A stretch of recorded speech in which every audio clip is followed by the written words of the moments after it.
Good afternoon, everyone. Today we will be exploring the topic of student persistence in higher education with a specific focus on the university climate experienced by first-year students in Chile. As we know, the transition to university can be a critical juncture in a student academic journey. Understanding the factors that influence a student decision to re-enroll or persist is crucial for supporting student success.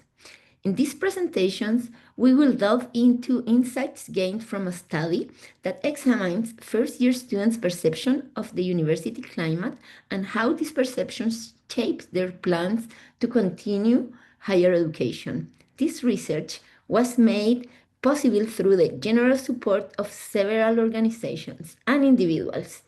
A scholarship from Becas Chile enabled me to undertake this study. Fulbright also provided critical funding and resources at the beginning of this journey. Additionally, support came from the Martorana Family Award and the James T. and Mary C. Harris Student Research Fund. I am also grateful for the guidance and mentorship I received from the Penn State Higher Education Program, particularly from Dr. Leticia Oseguera, who has been instrumental in shaping this project. Finally, thanks to AAHHE for the recognition and support with the dissemination of this work. As we move forward, the next slide will provide important context on the Chilean dropout problems, highlighting the need for research that can inform strategies to improve student persistence and success. Over the past 3 decades, Chile university system have doubled its enrollment, bringing unprecedented social and cultural diversity onto campus. Yet, this massification has not been matched by equally inclusive support structures. About 1/3 of all first-year students, roughly 30%, leave higher education before their second year, a figure that outpaces most of OECD higher ed system. Despite the scale of the problem, Chilean scholarship still center almost exclusively on admission scores and financial aid, leaving the day-to-day campus climate largely unexamined. That blind spot matters. International research shows that student sense of belonging and feeling welcome in campus strongly predicts whether they stay or they go. Recognizing this evidence gap, the OECD 2013 review of Chilean higher education urged the government to introduce a national student experience survey to capture precisely these climate factors. Our study responds to that call. We move beyond enrollment and finances to ask how do first-year students perceive the academic and social climate of their universities and how those perceptions shape their academic trajectories. By foregrounding in student voices, we aim to eliminate the institutional conditions that turn access into meaningful competition. In the dissertation, I state the following sentence. As there is little to no research on student perception of the university climate in Chile has been conducted. This student presents an effort to start filling the gap. My goal was therefore to document first-year climate perception and explore how they relate, however modestly, to students' declared plans to continue.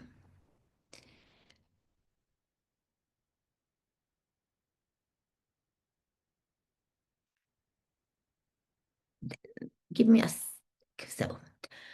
Our inquiry is anchored in Hurtado et al. Multi-contextual model for diverse learning environments, an ecological framework that conceptualizes campus climate as the interaction of multiple nested contexts.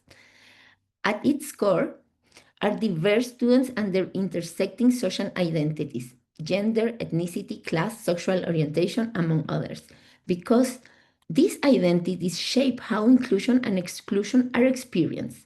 Surrounding this core, the MDLE distinguishes several interlocking contexts. First, the internal institutional context captures the numbers and proportion of different student groups, and just as important, the policies, resources, and the historical precedents that signal an institution commitment to equity. Next, come the psychological processes, students' sense of belonging, satisfaction, and crucial in the Chilean model, whether they feel that they matter on campus. These perceptions are deeply connected to the behavioral dimension, which records the interactions that fill students' days. Positive engagement, an inclusive classroom, participation in multicultural activities can reinforce persistence, whereas discrimination and microaggression erode it. Learning, of course, unfolds both inside and outside the formal courses, so the model also foregrounds curricular and co-curricular arenas. Inclusive syllabi, validating pedagogies, and vibrant student organizations all transmit message about who is welcome to learn and lead. Finally, the MMDLE reminds us that campus life does not occur in a vacuum. National politics, social movements, and historical patterns of inequality filter onto campus, shaping perception of safety and possibility. In practice, the MMDLE guided every stage of this project. We adapted the diverse learning environment surveys so each section map onto one or more model dimensions. And we organized our analysis around 6 clusters that mirror the framework: student identities, community ties, curricular space, co-curricular life, psychological processes, and concrete behaviors. To tailor the MMDLE to the Chilean context, this student also integrate an additional scale, the mattering scale, which captures students' sense of being more than a number in campus. 3 questions guided this work. The first research question was, how do first students perceive university climate? And how do perceptions, in the second question, differ by social identities, gender, class, indigenous status, or LGBTQ status? Research question 3 is, does these perceptions relate to the plans to re-enroll for the second semester of the year? All these questions are going to be discussed in the next minutes of the session. So this study employs a non-experimental cross-sectional design appropriate for an unexplored domain where the first step is to map associations, not infer causality. All data were collected in late 2018 via an online survey. The data were collected and self-administered through an online survey distributed by each participant university to all the first-year students toward the end of 2018. Both institutions reported response below 50%, resulting in a combined overall response rate of approximately 43%. Since each institution led its own recruitment strategy, the research had limited control, so myself, I had limited control efforts to increase participation. Still, I think the 43% is a good enough response rate.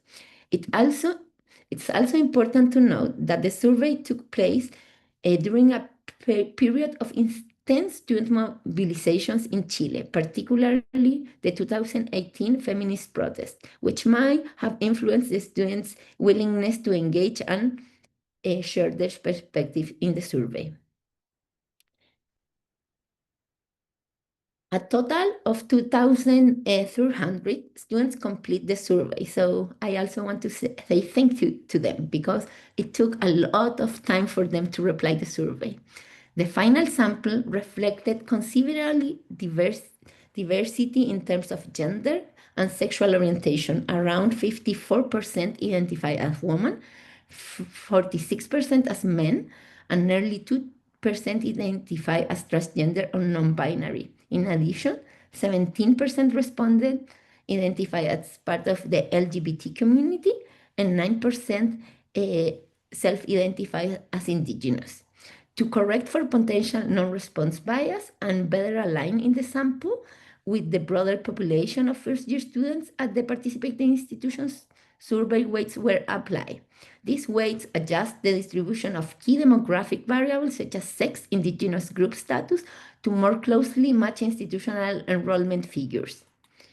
Here I provide a little bit summary of the weighting method. So to curb non-response bias, we apply a random forest propensity weight followed by ranking until weighted margins match the institutional data on gender, indigenous status, first generation student status, and school type, for example, among much other variables. Several estimates shifted noticeable after weighting. So both unweighted and weighted statistics are reported through the thesis. Here, I'm going to provide a little bit, it's a super small summary of the method. So as I explained before, I used the diverse learning environment survey. It was translated and culturally adapted. This means that we work with a team of translators, and that was a strong part of this dissertation to work in adapting this survey. Also, among this adaptation, it's important to recognize that some items were slightly modified uh, and were replaced by Chilean relevant items. For example, items related to socioeconomic status, gender, and indigenous issues, religion, and politics. The dependent variable of the student was about re-enrolling in the next term, and it was coded as a dummy.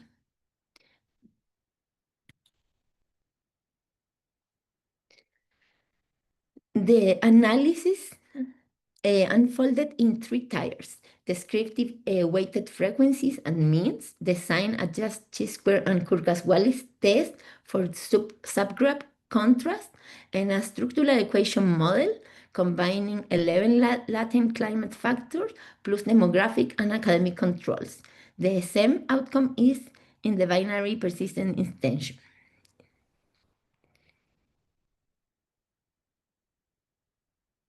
So, first, the good news and the general results of the study.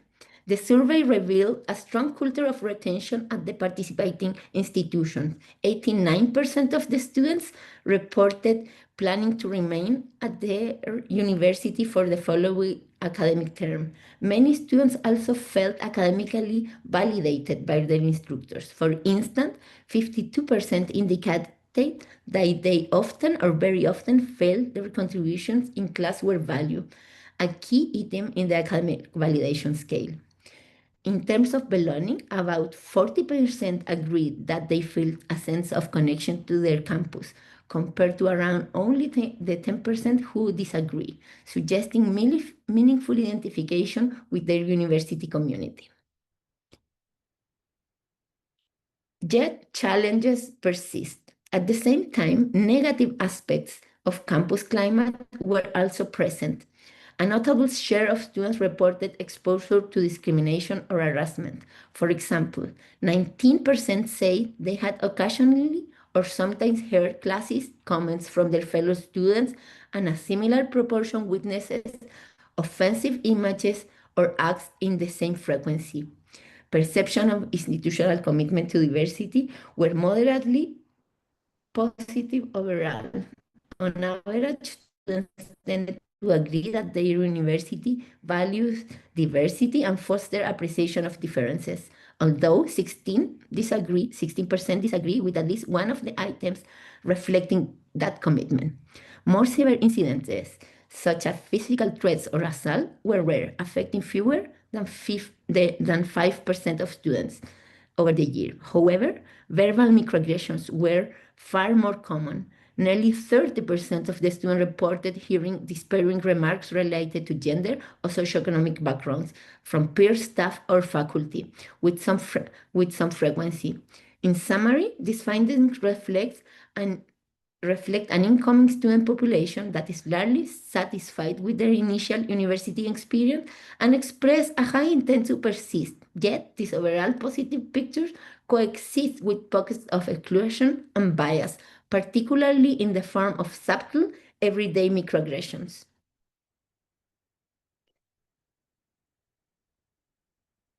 Research question Number 2 of the dissertation asks whether the climate perceptions differ across social identities. The answer is resoundingly yes.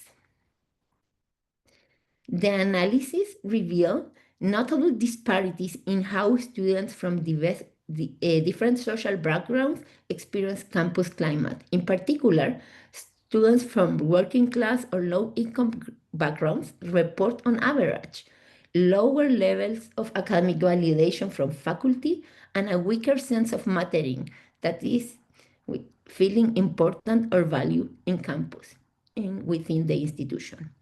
They also report more frequent experiences of microaggression and discriminatory treatment compared to their peers from more privileged socioeconomic backgrounds. One striking difference emerged in student perception of mattering outside the classroom toward institutional actors such as staff and administrators. Students who identify as lower or working class reported significantly lower levels of mattering in this context than those from middle and upper class backgrounds. This suggests that students from less advantaged social sectors might feel less seen or supported by the university beyond the classroom environment. However, when it comes to mattering within the classroom, no significant differences by social class were observed.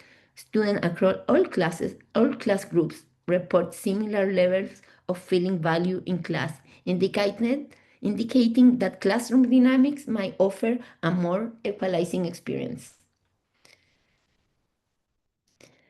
The survey revealed consistent disparities in how indigenous students experience university life compared to their non-indigenous peers. On average, indigenous students reported lower levels of academic validation from faculty and a reduced sense of mattering, that is, feeling important or values within the institution. They also experienced higher rates of microaggressions and discriminatory behavior, particularly in interpersonal interactions. Notably, a greater proportion of indigenous students reported frequently hearing disparaging comments from university staff and faculty, highlighting a more hostile social environment. In addition to climate-related concerns, indigenous students reported significantly higher level of financial hardship and perceived greater tension on campus. This was reflected in their use of institutional support services. More than twice as many indigenous students uses psychological counsel service compared to their non-indigenous students, suggesting greater stress or need for mental support. Likewise, 17% of indigenous students participated in academic mentoring or support programs, compared to approximately 4% of not indigenous students. This gap suggests a higher demand or reliance on institutional structures among indigenous students. Students who identify as LGBTQ were also more likely than their non-LGBTQ peers to engage in concurricular diversity-related activities and to report more frequently cross-cultural interaction on campus. At the same time, they also report experiencing higher levels of discrimination, particularly related to sexual orientation and gender expression. These findings point to a double reality. While LGBTQ students appear to be more actively involved in creating an inclusive campus space, they also remain disproportionately exposed to exclusionary behaviors in their everyday university experience. Now I will move into the third research question. The specified structural equation model integrated two key components: a measurement model, which linked observed survey items to their respective latent factor, as established through the confirmatory factor analysis, and a structural model, which examine the directional relationship between exogenous and endogenous latent variables. And here you can see in the picture, it's not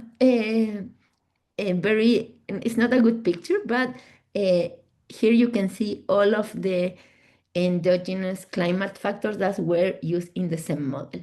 So 11 endogenous climate factors comprising the DLE scales plus the newly added mattering scale were included, as well observable exogenous variables such as gender, class, and LGBTQ identification were selected for their centrality within the MMDLE model. We also incorporated several academic control variables from student pre-university background, high school type, academic ranking, standardized test scores, among others. And you can also see the hypothesized model in the dissertation with all the items that comprise these constructs. So broadly, we expected that students intend to re-enroll uses as a proxy of persistence will be positively and directly influenced by psychological, psychosocial climate factors such as sense of belonging and academic validation, while controlling for academic background. In turn, those belonging and validation experience were hypothesized to be shaped by organizational climate elements. For example, perceived institutional commitment to diversity, inclusive classroom practice by faculty, and interpersonal interactions.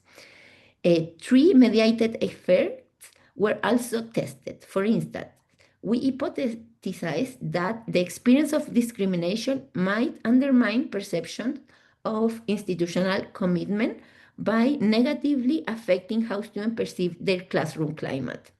The final SEM was estimating using a robust maximum likelihood method and demonstrated acceptable through not ideal fit indices. As predicted by theory, students who reported a stronger sense of belonging were significantly more likely to express plans to persist. The direct effect of belonging on re-enrollment intent was possibly and statistically significant, indicating that the more the student identified with and feels connected to the university, the more likely they are to remain enrolled. Similarly, academic validation from faculty show a small but significant positive effect on persistence. This suggests that feeling academically supported by instructor contributes, despite it is a modest contribution to student expectation of continuing their studies. However, the model also revealed two unexpected relationships. First, interpersonal validation, reflecting whether at least one professor or staff member expressed genuine interest in the student's development, had a negative direct effect on persistence. That was totally unexpected. Second, perceived institutional commitment to diversity was also negatively associated with the intent to re-enroll. In other words, holding all else constant, students who perceive higher levels of interpersonal support and institutional commitment to diversity were slightly less likely to express plans to stay in the same university, an unexpected result that we will discuss in the next slides. Other climate-related factors in the model, such as satisfaction with climate, cross-cultural interaction, participation in the diversity-related activities, and experiences of discrimination, did not show significant direct effects on persistence. Among control variables, most show no significant influence. The only exception, of course, were standardized test scores. Students with higher PSU scores were slightly less likely to express intent to persist. Coefficients were small but still significant, possibly reflecting that students with stronger academic credentials might feel that they have more options to reconsider their program or institution. In total, and these are the bad news, the structural model explains a modest proportion of the variation in persistence, only 16%, suggesting that while climate perceptions do matter, they only partially account for students' real enrollment decisions. A plausible finding given the vast majority of students already plan to continue, and external factors like also might also play an important role. So these are the general results of the SEM model. Now I will check a little bit some of the important indirect effects that the model tested. Checking at these indirect effects, we can see, we can have a deeper insight into the mechanism outlined in the MMDLE framework. One key pathway confirmed that experiences of discrimination and bias negatively influence student perception of institutional commitment to diversity, but this effect is indirect, operating through the classroom climate created by faculty. In other words, when students experience microaggressions, whether from peers, staff, or others, they are more likely to perceive the institution as less inclusive, especially when these experiences coincide with poor or unsupportive classroom environments. These findings highlight the critical role of faculty practice in either reinforcing or buffering student trust in their institution's inclusion mission.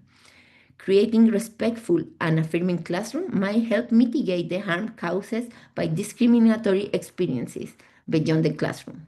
Another important indirect effect show that participation in co-curricular diversity activities enables students' overall sense of interpersonal validation, but it does so through an increased sense of mattering in the classroom. Students who engage in workshop or diversity-focused events tend to feel that they matter more in academic spaces, which in turn translate into higher perception of support from faculty and staff. A third pathway revealed that identifying as working class or low income has an indirect negative effect on academic validation, mediated by a lower sense of mattering in the classroom. These students tend to feel less seen or valued in academic settings, which might contribute to a diminished perception of academic support from faculty. Together, these indirect effects underscore the interconnectedness of climate dimensions and suggest that targeted improvement in classroom culture and co-curricular engagement can have positive ripple effects across students' broader academic experience. Regarding the unexpected findings from the SEM model, this is only a small interpretation about these unexpected findings that we can discuss, but this study suggests that a lonely ally hypothesis, so isolated gesture of support, might surface precisely where systemic climate is poorer, signaling rather than solving institutional weakness.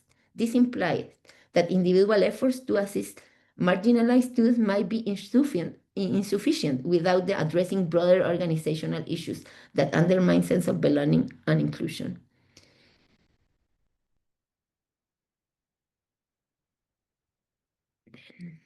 So regarding the policy implications, it's not moving my presentation, but give me 1 sec. Regarding the policy implications, we can, give me 1 second. There you go. Regarding the policy implication, important takeaways. Tracking mattering as an early warning of climate indicator might be good. That's one of my policy implications. Then strength faculty practice. At one point, rise in faculty grade positive classroom climate predicts at a 0.3 standard deviation boost in mattering, and that's also relevant. Target microaggressions, even subtle bias erodes belonging and thereby intentions to stay. So this is an invitation for institutions to also focus on this kind of climates and microaggressions in particular. So regarding strengths and limitations of this dissertation study, so this is pioneer local data. We made a rigorous adaptation of the DLE survey and we use a robust system for creating the weights. The same align with the MDLE, and I have like also some strong limitations. Only two private universities participated in the study, and the cross-sectional design is also a limitation that we need to recognize. Also, I used a proxy of behavior, not the behavior of not enrolling. It's only a declaration or the intention of not persisting. And another important point is that I'm using only pre-pandemic data, and not only pre-pandemic, also we are using data that was gathered before the social uprising that takes place in 2019 in Chile. And I think that that may also be important in order to understand the actual and the current climate at higher ed institutions. Um, so this is the last is the summary of the dissertation, so I'm open to the questions, and I'm going to stop the presentation right now.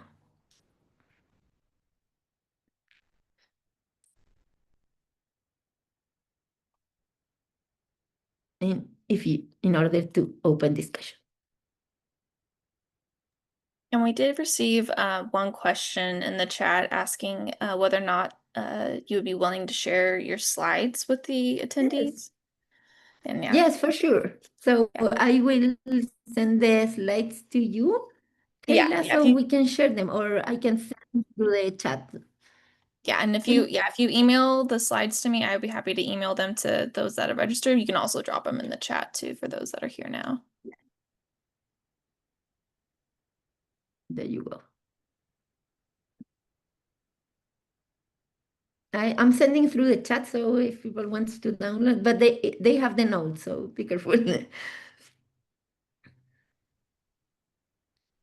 we do have another attendee in the chat that just reached out. It looks like they would like to connect with you, I assume, separately. They provided their contact information. I'm happy to save that for you, and we can reach out to them.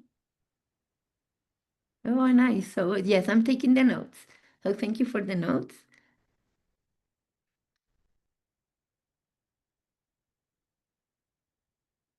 And I'm taking the information from from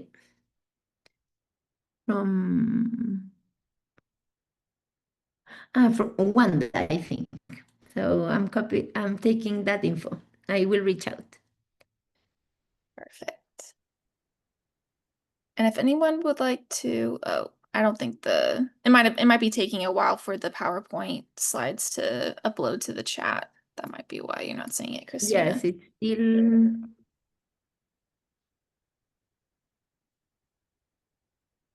Thank you so much. And if anyone would like to be sent an invitation to unmute, feel free to raise your hand, or you can also just drop a message in the chat.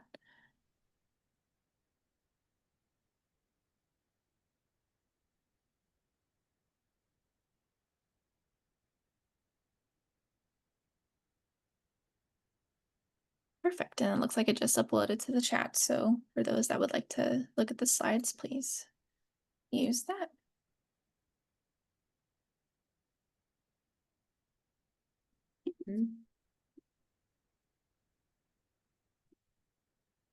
Does anybody have any questions or thoughts? Oh, yep. Go for it, Javiera. There's one in the chat. Yes.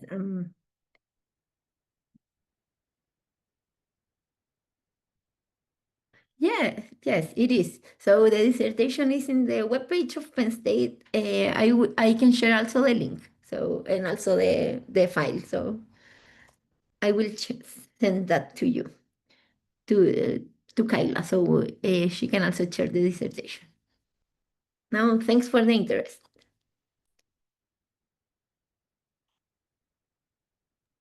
We received another question, looks like, saying that at the beginning of the presentation, you said the amount of Chilean college students doubled in the amount of how many years? I'm going to, let me check if I have the graphic, but from the 90s to 2000, it was a huge growth, because there were two factors that explain this growth. One of the factors is that we had like a population with high school, with mandatory high school, and that was coupled with a strong finance model that provided loans to students, and that was uh, the motor that impulsed this huge growth. Actually, the growth of the higher ed system in Chile is something that is studied because it was tremendous. I think during the presentation in Denver, I showed the graph of the increase in the enrollment, but I can share that too if through the email. So you can also have that data. But also in the dissertation, I think we can see the graph of the change. But it was huge. I was considering from the 90s to the 2010, it doubled.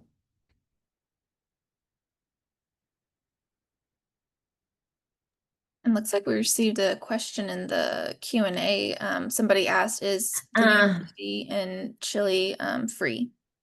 this is a difficult. It's not free. We have a free education program that provides a free education for the students in the first six deciles of the income distribution. So yes, for the first six deciles. And also it's important to explain that only some institutions participate in this free education program. So it's not in all higher ed institutions, in many higher ed institutions, yes, but not in all of them. It's only for the first six deciles. Then the other deciles, they are offered with loans, with with loans. And now they are discussing about this policy. So it's a really a controversial question right now, whether they are going to keep with the gratuity, they are going to expand it, or they are going to uh, expands the loans or something like that. It's a policy discussion.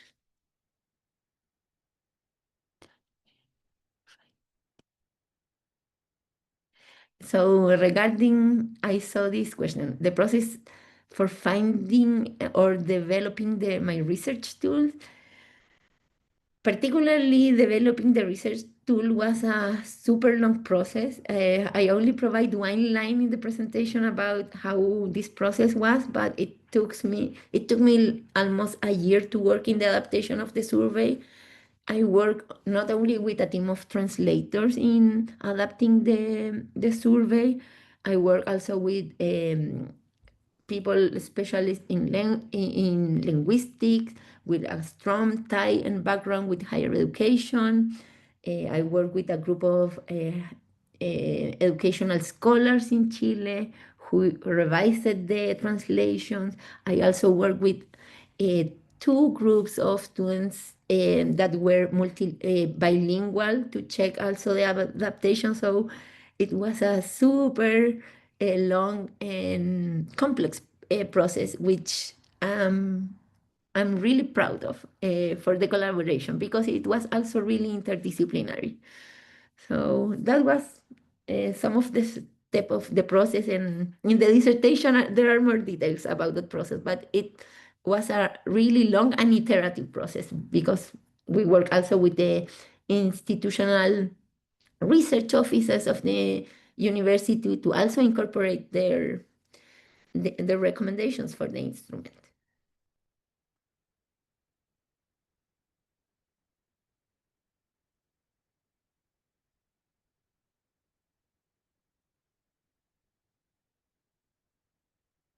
Yes.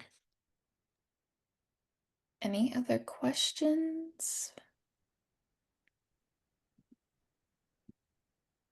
And yes, Christina, we'll make sure to get those files to you via email, no problem. Yes. Yes, I'm going to, Christina, I'm going to send you the file, so don't worry.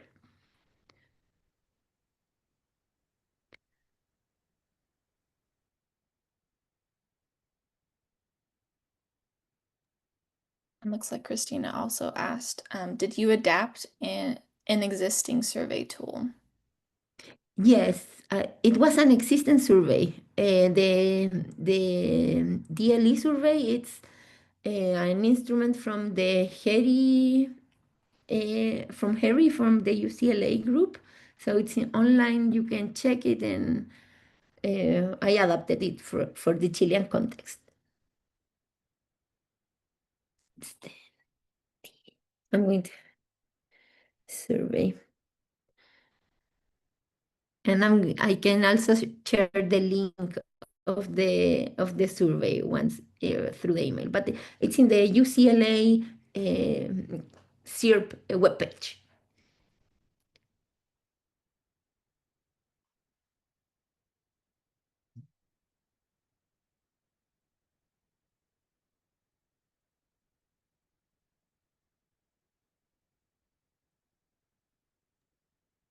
And looks like Madeline asked, what was your process for creating the theoretical framework and creating the graphic visual?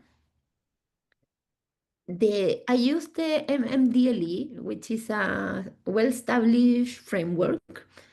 At the beginning, I was really I consider only to use the framework as it was, but when I was doing the field work and I started to work with the Chilean scholars, they suggested me like some changes, and I think that was very relevant to really assess the perception of Chilean students. There were questions that were not relevant for our context, so we try to keep most of them, but also we started to adaptate because of the recommendations. I think during this process, for me, the key was to listen to the students who complain about some wording of the questions, then to work with really align with the translators, with the scholars, with the institutional researchers.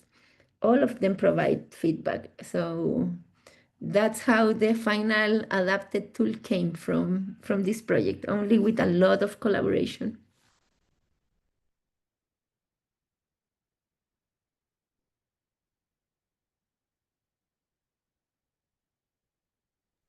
In regarding that point, I forgot that thing. So that's also how I finally adapted the framework. We add the mattering scale among of the psychological processes that happen in the higher ed setting in Chile. So that came as one of the new things of this model.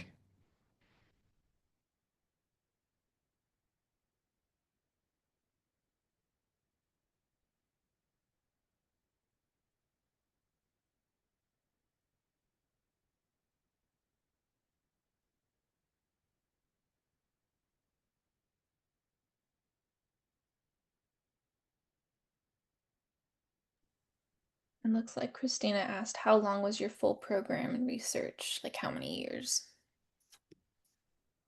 Yeah, let me check. So, oh, it was long, Christina. That's the bad news. So once I was in the program, I at the very beginning I was sure that I wanted to do this research. I didn't change my topic once I entered into the PhD.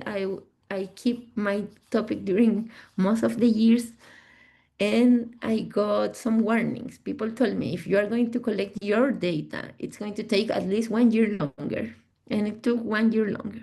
When the pandemic came, and that's another issue, but um, the dissertation process with the data collection and the development and adaptation of the instrument, I'm going to say it took me like full years, because I spent 7 months in Chile working with a team here, and then I have to travel back. So it was longer. It was a long dissertation.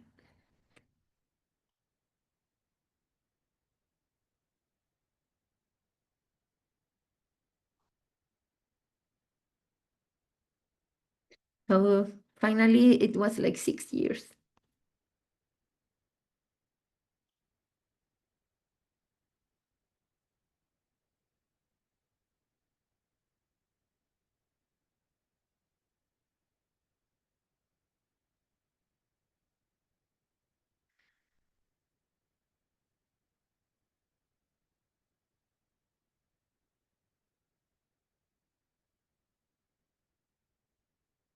Mm. Does anyone have any other questions or comments or thoughts?